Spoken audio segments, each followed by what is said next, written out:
Somewhere down in Texas, close to Mexico, they like to drink tequila, watch the watermelon grow. The heat'll try to kill you, the women they will too. They'll smoke you like a brisket, have you sweating through your boots. Throw yourself in a trough, dry off in the shade. Ponder life's decisions, the choices you have made. Ask yourself some questions, how do we end up in this place? Just chilling in the brush like a snake.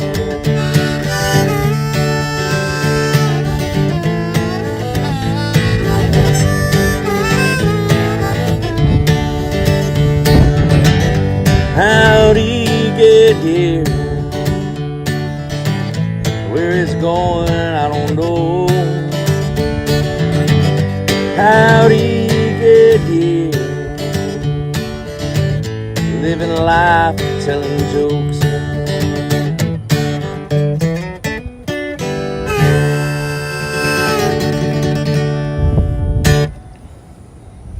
We're live. Well, We're live? yes, sir. I don't believe you. Oh, Yeah, there you go. Gotta get that beer. Cheers. well, howdy. Welcome to an episode of How to Get Here. I got my good buddy Caleb with me today. Hello. We're coming to you live from Duett's. Is that the proper way to say it? Yeah, Duett's Texas Cafe, Texas Club. It's their 1 year anniversary, am I correct? 1 year anniversary, Martindale, Texas. It's a nice spot. I'd never been here until today, and walking around, I highly recommend it. It's pretty awesome. They did a good job. You should have seen it before they had it like this. It was like there was no ceiling on the building, and like it was just a ruin basically. And they completely restored it. And upstairs there's like badass like Airbnbs up there. Really? Yeah, it's really cool. Yeah, it's a nice spot, and it has like just a good vibe overall. You know? Yeah. But anyways, I've been trying to meet up with Caleb for some time now, and get him on. You know, bump some gums, as they say. I don't think that's. I don't think that's what they say. That's not how they use that. I think that's something else, buddy. Oh, I thought that meant talking. Fuck. I was homeschooled, not really. I use that as an excuse. I mean, I say some dumb stuff sometimes. But last night I was at Moonshine down there in New Braunfels, Texas. Oof, rough spot. I heard one of the funniest things I've heard in a while, and I don't even think it was this guy's joke, but the fact that I never heard it before was impressive. They're playing Piano Man, and this guy, he's drunk. I mean, buddy of mine, just drunk as shit. And he looks over and he's like, you know, for a song called Piano Man, you know where I'm going with this? Yeah. He said, the guy with the harmonica doesn't shut the fuck up. I was like, dude, that's a good joke. Whoever invented that, came up with that. That's that's a solid joke. It's a classic. But anyways, I don't really know what to talk about today. What you got going on in life? Not a lot, man. Just been kicking it. Been welding, fabricating stuff, working on trucks. It's really impressive. I've been keeping up with some of the work you've been doing. It's pretty nice to get to make stuff and get paid for it. It's fun. I try to explain to people doing like welding. It's like really manly magic, kind of. Yeah, like, it's an art form in some ways. I remember, but in other ways, anybody with a GED can do it. Dude, but to do it efficiently, like with the amount of time you can put into something and get good at that. Yeah. I remember I tried my hand at welding a while back, and I was working on something, and I did not account for like the expansion or warping. Oh, yeah. So this thing came out real bowed on one side, and I had to weld them together. And because I guess you're supposed to like tack it. Yeah, tack it. And I just I tacked it. But then I just went for it instead of like spacing out the welds. Yeah. So I'm like looking at this thing like, well, this ain't gonna add up. He's like, well, this old timer, he gave me this little piece with a nut in it. He's like, weld that to there and cut it in like an L, and then weld it to there. And I'm like, I'm listening to that because I'm like, all right, it's already screwed. And sure enough, I ended up making this little device. Like a little clamp. Kind of. And then I turned the nut and it pressed the plate down. Yeah. And leveled it out. And then you continue your weld. I'm like, well, I would have never thought of that. Yeah, there's all kinds of cool little tricks that I've picked up and stuff that I've done that I've been like, oh, I'm sure people do this all the time, and then like somebody will see it and be like, oh, that's really smart. I've never thought about that. I was like, Yeah. Where did you, or when did you start? Man, I'm from a really small town, and we had FFA, and they taught us how to weld in high school, and my stepdad built race cars, and he also built trailers and stuff. So, like outside of school, I welded a lot, helping him, and it's always been like my fallback. So whenever I got off the road with the band, I was like, I need to get a job, and I had a CDL at the time too. So I was like, I can go drive a truck, or I can go find a shop to weld at. Yeah. And then my CDL I ended up letting it go on accident, and so I was like, well, I guess welding is Smart man. As a CDL holder currently, smart man. Well, I didn't know the medical card thing. I didn't know you had to keep your medical card up to date, because in the past I let my medical card lapse, and they just put a restriction P on my CDL, and I was like, oh, okay. And then you just go up there and show them that you renewed your medical card, and then they would take that restriction off. Yeah. Well, this time they just took my CDL. I was like, oh well, shit. I let mine. And I couldn't like retest for it nowadays. Yeah. You have to like go through you have to go to a school. I was like, can I just take a test real quick and like see if I pass it? Yeah, I got pretty close this year with mine. I completely forgot about it. Had a lot of life happening, and then I get a letter from the DMV in the mail, and I'm like, oh shit! And by the time I got home from work, the letter had been there for a minute. Yeah. And so I went in, and I was like 3 days away from the deadline. Yeah. See, I was 3 days past the deadline, and they were like, and Nope. the sweet lady at the counter was like, oh, honey, it's 3 days.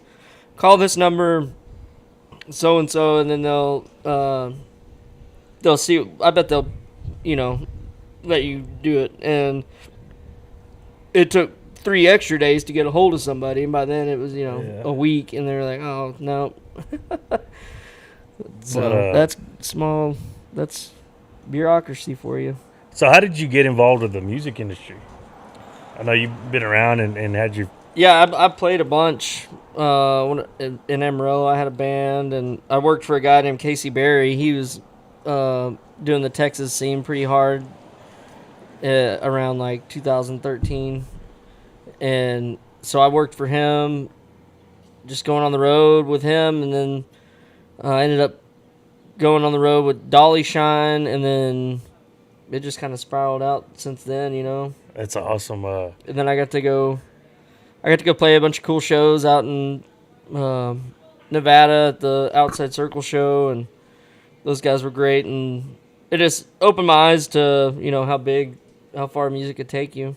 And I think I can't speak for you, but for myself, growing up in a small town, there's not a whole lot going on, and then to see that stuff is possible, it exists, Right. and it's possible for Yeah. somebody, I bet it's kind of mind blowing. Yeah. It was for me, at least. And that's all I wanted to do is get out of that small town. So it was either the military or finding a way to travel. Yeah, that's kind of like my line of work with the horses. Hauling horses. People are like, I didn't know that was a job. I'm like, I didn't either. Like until it found me, I didn't know that was a thing. I thought they just walked places. They used to. Dude, I went to like some museum in Lexington, Kentucky. It was like a horse museum, and there were certain races that were spaced out because if you wanted to race down in New Orleans, you had to like essentially ride your horse there, right? Yeah. And it would take like a month or so or a couple weeks to get down Right. to a certain place. I'm like, that is insane. And then the evolution of horse hauling, they moved them to trains, started hauling them by trains, Right. and then eventually put them on trucks. But it took a long time. Have you seen the meme? It's pretty damn funny. It's like a guy in a buggy with a horse, and then underneath it's a picture of a horse in a trailer with the guy driving a pickup, and it was like, my, how the tables have turned. For real. It's like one of the biggest conspiracies ever, that horses created all this. So I've not heard that one. That is I hilarious. just made it up. Hey, I'm not even. Horses made cars so they could be. Yeah, get the day off. Yeah. Smart bastard. Dude, that's not a bad conspiracy. I'm gonna start spreading that one. You're gonna catch. Don't say it too loud. They might be listening. You know. Seen the ears on those things? They turn and shit. You might be onto something, dude. Yeah. I never thought about it. But then, why do they create mini horses? That kind of like, what are they doing there? Like, are they trying to blend in with the dogs? Low bridges, maybe. Oh man. Being Speaking of welding, we actually built this patio. Oh really? Yeah. I knew it felt sturdy. I felt when I walked in here, I was like, "This place is Well, I sturdy." don't know about all that, but Oh man. Howdy. hey-o, beer me. Oh, she opens it. Everything. Thank you, Tori. What's the opposite version of a gentleman? Like a feminine gentleman. What do you call that? A bitch. Just a kind person. Oh, but you got it. So you got a gig coming up. You're playing here. Yeah, I'm playing here in 45 minutes. Nice. How often do you do shows like that? Man, I don't seek them. I can tell you that. Yeah. I get, people ask, so I do it. I haven't looked for gigs in a long time. I think there's a weird dynamic there, and I hate to say this about myself, but like it's kind of how I am with comedy. Like gigs just find me, Right. and I'm blessed to have them. I'm grateful to have them, but I don't like, and I probably should change this, but I don't really pursue gigs too aggressively, just for the sake that like I'm never around, never home, so I don't want to be like looking for stuff, and they're like, oh, we got this show going on. I'm like, Yeah. oh, but I'm not gonna be in town. I got pretty burned out doing it, just because it's so cutthroat. And I'm Yeah. sure the comedy scene is the same way, if not worse. It's probably worse because like with comedy, you just walk Yeah. up. You don't need to have like a guitar or any kind of instrument. You could just walk up Right. and do any show. And the Texas scene is like, the music scene is, I don't know how it is now, but it was very cliquey. Like, if you weren't in this friend group, like, Oh, really? yeah. But I mean, I moved down to New Braunfels. Like, my old goal was to move to New Braunfels to play music, because that's where Cody Canada lived, that's where Wade Bowen lived, and all Yeah. that. So I was like, that's where it's at. And I thought I did it 3 times. This is my 3rd time chasing a scene. Oh, really? I guess you could say. Yeah, so I moved to Lubbock, and I was just like right on the tail end of playing with some of those guys. Like, I did the very first West Texas Live with John Bauman and Cleto Cordero. Oh, no kidding. And that was before Flatland was the thing. And I was like, oh, man, I'm in it now. And then all of a sudden, like, all these guys around me just started taking off, like Dalton Domino and all those guys. And I was like, well, I missed that one. And then I was like, well, I see something happening in Stephenville. So I moved to Stephenville and hung out, around Co and all those guys. And then Co took off, and all these other bands like started taking off. I was like, well, missed that one. I guess I'm gonna move to New Braunfels. Man, But it's not like I missed the scene. It's like I moved to these places and I partied my dick off, and I didn't fucking pursue music. I just did the partying. I think Cleto was like one of my favorite songwriters. People hear Flatland, they think of Flatland, but like a lot of people don't know who's behind that, Right. I don't know if he writes 100% of their songs, but I think he does, man. Because I mean, back in the day in Lubbock, he would come. We did the Monday nights at Blue Light or open mics, and so I go up there every Monday and play the same fucking songs every Monday. Never wrote any new songs. Everybody's sick of my ass. But Cleto started coming, and like I was like, holy shit, this guy's badass. yeah. And I told him one day after, I was like, dude, you're gonna be famous. Like you're gonna be somebody. And last time I saw him, I was like, do you remember when I told you that? And he was like, yeah, I remember that. I was like, oh shit. I think the Texas music scene has one of the coolest versions of famous, where you can still just be a person. Right. Like I feel you don't have like maybe Cody Johnson's an exception to that because he's famous, but like See, I don't know. I feel like he's probably like just like, for instance, like I ran into Josh Ward the other night, and he's kind of big in the scene, and he was just at a bar drinking, hanging out like just regular folks, and I was like, oh, cool. yeah. I feel like our guy, Randy Rogers and Wade Bowen and them, I think they've made it. Yeah. Like they're Yeah, they top don't- of the food chain in Texas. Yeah, they don't have And to. I feel like even them, they can go down to their local bar. Right. Yeah, I ran into Randy at the fair just the other night. And you don't they won't like get harassed. I saw the Panhandlers play at Green Hall earlier this year, and Randy was in the crowd, just enjoying the show like the rest of us. Right. And but I would call them 100% call them successful, and I think that's a really cool thing that the Texas music scene has to offer that maybe Nashville, other places, they don't get to achieve that, or they don't get to experience that. They get super famous where non-country people will listen to them, and their tickets are $500 But at the same time, fuck them. Yeah, I'm not glorifying that. I don't know, man. Also, being on the road with Mike and the Moon Pies, which is Silverado now, getting to see how the sausage is made, it really will turn you off from this whole thing. I could imagine. That's why I admire being a comedian.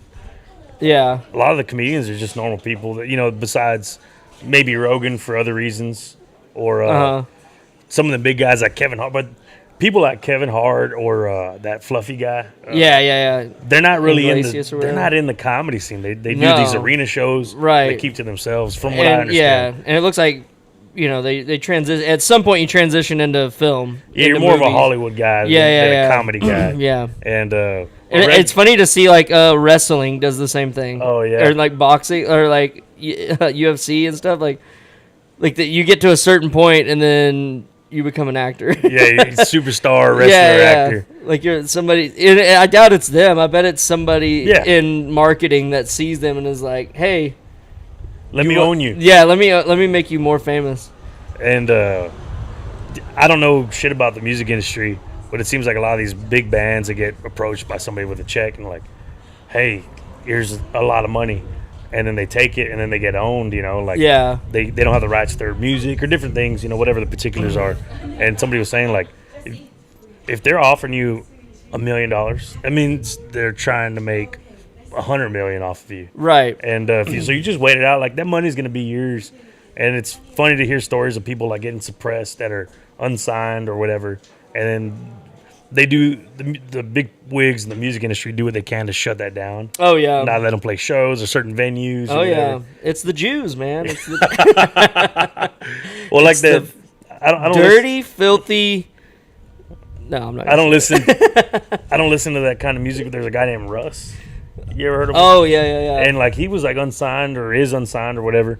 And they were like the record companies were calling certain venues like arenas. Yeah. Say, hey, if you host that guy, we're going to take all these other guys away from you. Absolutely, yeah. And Ticketmaster does that now with all these small, they did it with Pearl Jam. Whenever Pearl Jam fought, Ticketmaster over their ticket prices, they went around being like, okay, well, if you play this venue, like we're going to contact that venue and tell them that, they can't get these other artists that are in our wheelhouse. And so, like, Pearl Jam couldn't get any gigs. Like, Pearl Jam couldn't get gigs. Like, what the fuck? I think that's how big of a fucking pool that they have on the scene. And they're shutting down places like this, like, in dive bars and stuff. They can't get, because all these they're doing big arena shows now. I think that's one of the nice things about Austin. There's so many little rooms that are hosting extremely talented musicians. Like I went to that Continental Club. I don't know how you feel about that, but I love it. Yeah, I saw 3 good bands in a row. Great bands. Cowboy Diplomacy. And I forgot the other one. But anyway, I saw 3 really good bands play there, and I'm like, man, this is a nice vibe. Like the nice room, and Antone's, a place like that. Oh yeah. Like you see some good. I saw the Wilder Blue there. Oh, nice. Yeah, those guys are badass. I mean, rock stars, and you're in a little tight room, kind of similar to this. Yeah. And I feel so lucky to be in this area and experience this. I have friends from the Northeast, and like there's a scene, different kinds of scenes, but there's scenes up there from like the caliber of music that we have just casually down here. But I mean, it is, those places like that, like Continental and Antone's, believe it or not, they're in danger of really getting overtaken by these big, because all they're doing is big arena shows, and they're like selling those tickets for a shitload of money, and it's putting small clubs out of business. That's crazy. It's sad. I try to tell people, like, oh, I'm going to a concert, like, oh, how much are tickets? And these are people that are not from here, right? They're like, how much are tickets for, let's say, a Randy Rogers, Wade Bone show?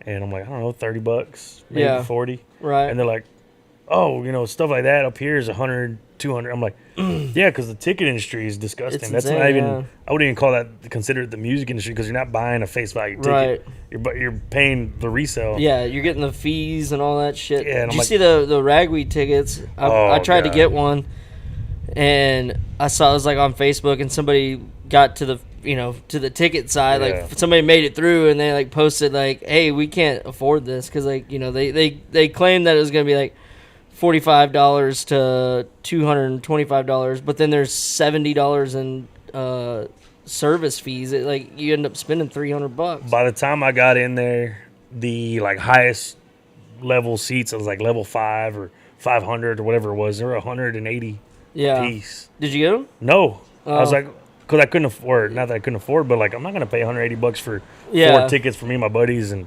it I'm just also didn't- worried they're doing it in Stillwater in April, like tornado Yeah. season in Oklahoma. Why the fuck? Well, where's everybody gonna stay at too? So I was like, you know what? Yeah. I'll probably catch the next one, whatever it happened. It was like Turnpike when they came back and everybody's going. Oh nuts. yeah. Everybody's going nuts for their tickets. Hopefully they do a tour. But yeah, I had a buddy that he called me whenever I told him I was waiting in line for the ticket, and he's like, I'm waiting in line too, man. And then he was like telling me all of his plans. He's like, I got an Airbnb in Oklahoma City, and I called and I reserved a limo that will take me from Oklahoma City to Stillwater and back, so we can pregame and everything. He's like, you can stay there if you need. I got room, and I was like, all right, cool, man. And then like we both didn't get tickets. Yeah. I was like, dude, are you gonna get like a refund for all these? I don't know, I'm trying. Honestly, what I'm hoping for is that people that went all in and bought all these, because people are buying 8. People are buying 8 tickets a piece. Yeah, they'll And come up. They're yeah. gonna come back up for sale, and that's what I'm hoping on. Yeah. because that's exactly what happened with Turnpike for me. I took off work for it, so Oh yeah, we'll see. I might not have a job by then. Who knows? But yeah, I'm like, I'll just wait for people to the hype to kind of wear off, and people are like, what, I'm gonna get rid. I don't need 8 tickets. I'm gonna get rid of 4 of them, Yeah. or whatever, and then I'll buy them then for whatever they paid, hopefully. But I'm pretty excited about it.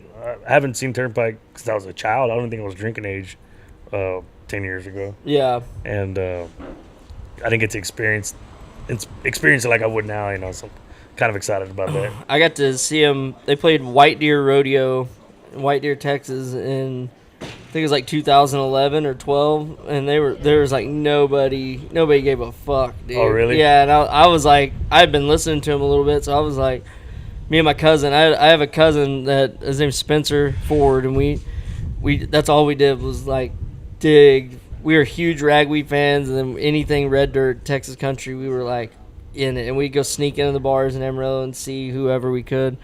But we drove out to White Deer and hung out with them afterwards. RC, their bass player, kept giving us his water bottle. We were both underage. I mean, maybe, I don't know. Not to incriminate Nobody's gonna listen to anybody. this shit. But they, hey John, he kept giving us his water bottle that was just full of mystery whiskey, like just not even like a good water bottle, like one of those shitty like thin plastic ones. And we got wasted, man. And Spencer's little brother, my cousin Mitchell Ford, and he plays now too. Mitchell does. Shout out to him. But they, Mitchell had to drive us home all the way to Wheeler, Texas, and he was like 15 or 14 at the time. I remember when I was a kid, like high school age, there was this old farmer we were friends with, and he'd always give us a bottle of Canadian Hunter. And that's because that's what he would drink, right? So Yeah. he was like, oh, here you go. And now that I'm older, I'm like, he's an adult. Like, we had an excuse to be drinking $8 whiskey. He was an adult and a pretty successful adult. you know, Yeah. and he was drinking $8 nasty. I would never touch that today. Oh, me hell no. personally. And it's pretty funny to look back on. Like, man, that was wow. That's when you could drink. I could survive off of Four Loko. Like, I could drink it. Now I get a smell of it and I can't even. Yeah. I'll gag. I've never been a liquor guy. Yeah. I'm just a lowly beer drinker. I was a drunk guy. I was whatever would get me drunk. That's what I was in for. I just like to drink beer. I always have. Yeah, I felt like a pussy because I went through a rumple stage for a Oh. second there I went in through Lubbock. I went through a real bad Jaeger stage when I was in Ooh. high school. I never got into that. This was our scam. Well, Jaeger bombs. I don't know. It was just Jaeger bombs. Oh yeah, okay. So we get somebody outside the liquor store to feel sorry for us and buy us a bottle of Jaeger. and we'd give them like $80 and for like a $30 bottle, and they usually do it.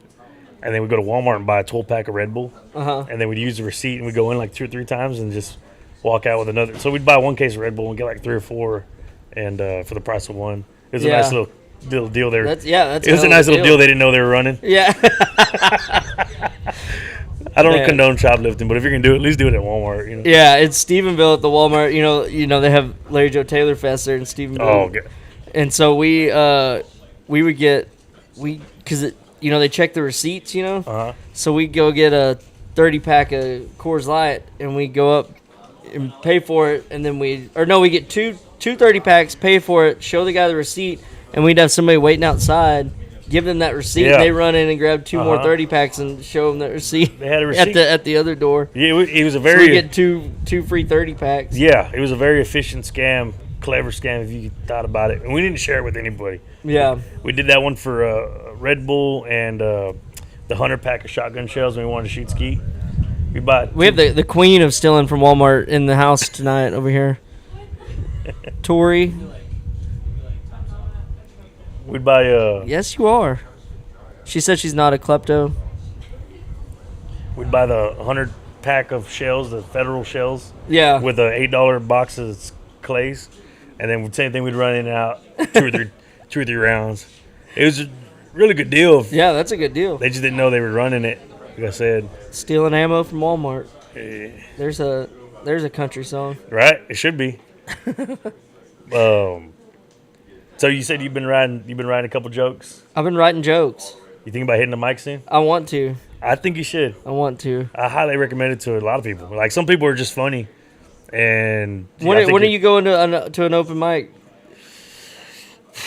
I don't ever plan it. Okay. I'll share a page with you, and this is for Austin, Texas. I'll share a page with you that has all the open mics throughout the week and stuff. Okay.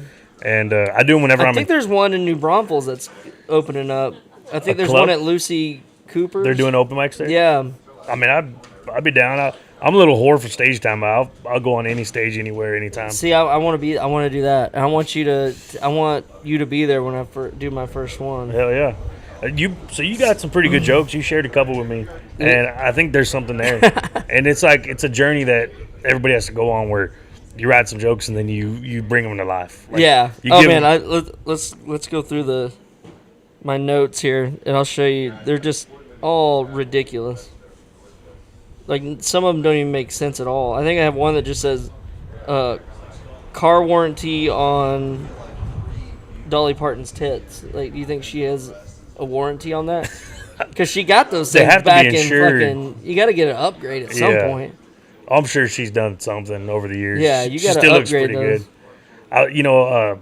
Somebody was asking me about drag queens the other day, or mentioned something about drag queens, and I was like, my only issue is I don't like tits that aren't real. Like, yeah, that's the only part that bothers me. Like, they're not real. I don't want to see some nice, beautiful tits and like, oh, they're fake. I got drunk the other night and was talking to somebody about, people do surrogate mothers. You can have somebody else's baby and stuff. And I was like, who decides, like, is there like a realtor for that? I'm sure there's like an agency. Yeah, it's a money grab. Yeah, they make a bunch of money because somebody was saying like the woman birthing the child only gets like $20,000. I was like, that is not worth it at all. Shit, that is not worth that. It depends. I don't know. I guess I would need $120,000 to ruin my life for 8 months or 9 months.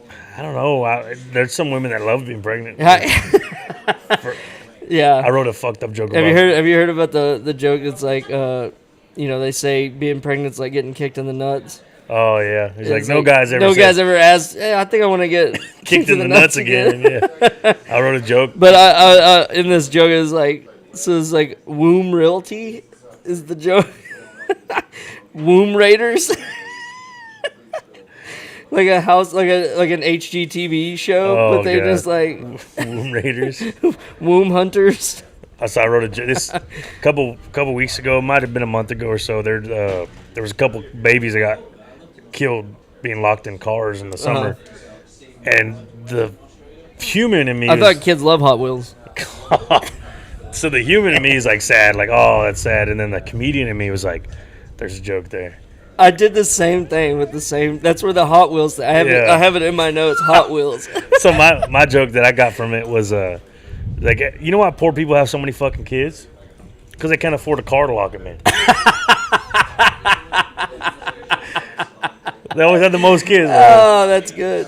But I'm like, I'm starting to see life as a comedian now. Like, Yeah. oh, there's joke, and it's okay. Like, Right. It's okay to have jokes anywhere and everywhere. Yeah. As long as they're funny.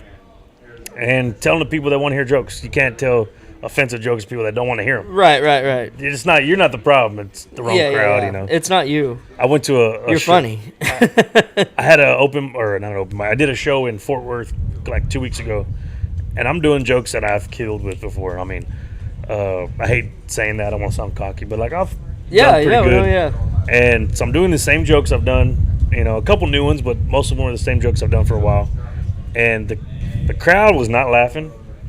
And then I'd let it sit, and then laughter would start building up. And I'm like, what the fuck is going on here? Like the timing was weird. You know, if like I told you my car joke right now about the kids, and you laughed. Yeah. I tell the same joke there, and they were like, oh, and then laughter would start. I'm like, well, they're a little slow up there in Fort Worth. I'm like, dude, I want to fucking kill myself for the first 5 seconds. Yeah. After every joke, and it was weird having to sit on them like that. It's crazy how like music and comedy overlap in that way, because there's some towns where a set will fucking crush, and then and they're loving the songs, and they buy a bunch of merch after the show. Yeah. And then there's some places that like you're like, why the fuck am I doing this? Like, yeah, like I want to die. I should have killed myself when I had the chance, when I had that gun in my mouth last night. No, for real. It's funny how comedy and musicians overlap tremendously, because I think there's an admiration on both sides for each other. A lot of comedians hang out with musicians, and right. The other way around.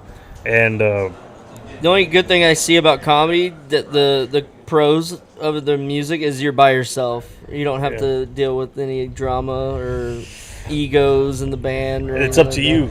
But it is crazy. I heard like some of those guys travel with like 2 tour buses, like comedians. They have like a crew of 8. There's a lot of cliques and stuff in comedy, and like you're saying, you don't have to deal with anybody. Like, yeah, but sometimes if you don't deal with people, you don't get invited to certain shows. Oh yeah, and I think the cream always rises to the top. Right. So like I'm not involved in anything. Like I'm friends with everybody. I'm cool with whoever's cool with me. But I'm not getting fucking awesome spots like some of these people are. Right. And but I don't care about women. Comics have it easy. They can just suck dick till they get to the top, right? Yeah. I don't know. I'm sure it happens. Is that not the same as the music? I'm sure it happens. I just haven't been exposed to it yet. I don't submerge myself like that. I do the shows I can get and go back to work. I guess because I still have a real job. I'm not in it that deep yet. Unfortunately, but I also don't really care. Like, I just want to be funny, and I want to tell jokes to people that want to hear them, and that's all I care about. Tony liked you. Yeah, I think so. I get that a lot. Everybody's like, every time I hear the same thing, I thought he was gay. I'm like, I don't know, dude. This guy. Hey. Ramblin'. Dude, ramble. Hattie. Well, we got a photographer here. A real one. This way? There you go. Perfect. 1, 2, and 3. Appreciate you. You got the lens cap on. Like he doesn't know what he's doing. And here we go. 1, 2, and 3. Thank you. Thank you. I'm cheesing like a nerd over here. Oh, that's funny. So we're doing a comedy show one time in like Pflugerville or somewhere, and in the middle of this dude was doing jokes about like Mexicans. He was a Mexican guy from Mexico doing jokes about Mexicans, and the cook starts yelling from the window, "Hey, pinche Mexican!" Like just yelling stuff at him, and the guy's like, "Hey, sorry, tío," or something, and like rolls with it, keeps going with the set, and then out of nowhere the cook comes out with a plate of tacos while the comedian's on stage telling jokes, and he like grabs him. He's like, "I don't know what to do right now," or like, "Bro, I don't think that'll ever happen again. That's insane." There's so much wild shit that happens in comedy shows. I did a show with Uncle Laser Oh yeah, up in Fort Worth at Hyenas, and that guy's a character. his crowds are amazing, but they're really rowdy. Like if you're not a rowdy comic or a rowdy person in general, I don't recommend going. I'm not shitting you. I did my set, and they weren't heckling, but they were chiming in, and I'm doing my set. I get off, and then Laser goes on. People are getting drug out. They're blackout drunk, passed out, and they're getting drug out of the show Holy during the shit. show. And I'm like, what the fuck is going on here? And I don't know. It's a good crowd. It's a fun crowd. A lot of people were, they say a lot of negative stuff about Laser, but I'm like, dude, go to one of the shows and tell me you feel that way afterwards, you know? Yeah. But This guy at Bramble introduced me to Uncle Laser. hell yeah. What year was that? When I came down and we got our tattoos, I think it was that week. We went and saw Devil Makes 3, and Uncle Laser bought our tickets and everything. Like, I guess he was in the oil field back then. He was rich as shit. Yeah, but he hasn't changed, not a freckle since then. It's crazy. Everybody, some people have said like, "Oh, is that like his bit? Like that's his bit?" I was like, "No, that's him. That's that guy." He's the exact same shirt that he's always been. Yeah, he's Has a bigger audience. Hell yeah. So I got to meet, that show was his brother. That weekend was his brother's birthday, whatever. So I got to meet the family and stuff. Oh. And I got do they all look the same? That'd be funny. his mom does look pretty similar to him. And she talks about like him too. Oh my god, That's my boy up there. You know, she has that same voice. But yeah, sweet people. You know, nice people. Of course, her name's Letty. And I have people approach me. They're like, "Hey man, I think you should really stick with the whole horse hauling cowboys stick." I'm like, It's not a stick, yeah, I'm motherfucker. just living my life, man.